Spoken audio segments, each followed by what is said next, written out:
And you know, I recently came across a very interesting expression by a cognitive scientist. I think his name is Donald Hoffman. He's one of the universities in California. He has described what he calls a multimodal user interface model of consciousness.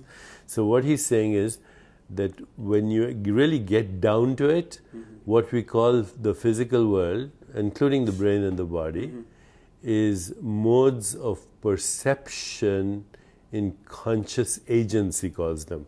But actually I prefer the word conscious being. So everything that we call the physical world is modes of perception in conscious beings.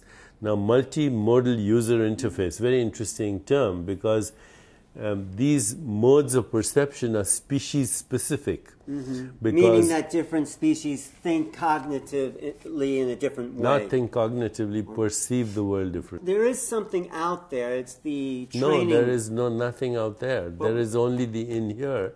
And the in here experiences itself as the out there as well. But what is interfacing and evolving us each moment? We are perceiving new external or we are perceiving ourselves as the different external things.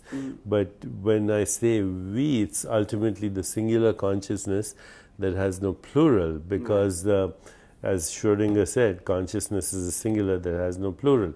But here's another way to look at it, okay? And I owe this understanding to Donald Hoffman.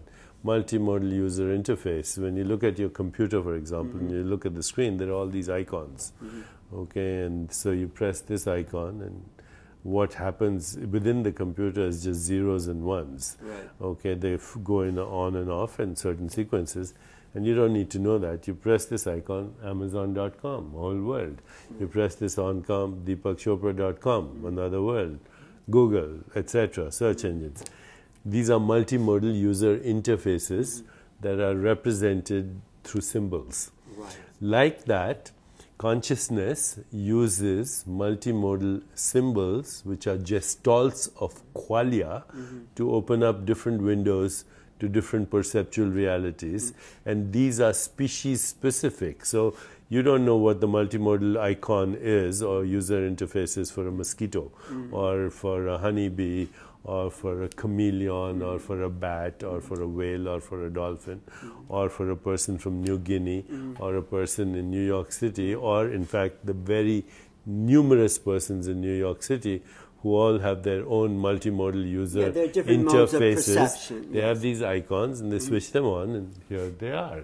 This is the world. But that world is actually a self-interaction in an infinite, unbounded consciousness that is experiencing itself as this observer, this mosquito, this that's butterfly. The basic spiritual position, in a sense, that it's all consciousness, all awareness, and these individualities are perceiving different aspects of the infinite. And the individualities themselves are modes of perception, subjective perception. So here's this is very important discussion, because you see, when science says we want empirical facts, okay, and then everybody thinks that, oh, science is discovering empirical facts. Science is what you call an empirical fact, even something that can be described in units of mass and energy, is not a thing out there. It's a quality of awareness in here. And what we call facts are actually modes of descriptions of observation. They are modes of descriptions of observation in consciousness, and of course, consciousness constricted, consciousness expanded, consciousness without boundaries, have different modes of experiencing the same fact, which doesn't exist by itself.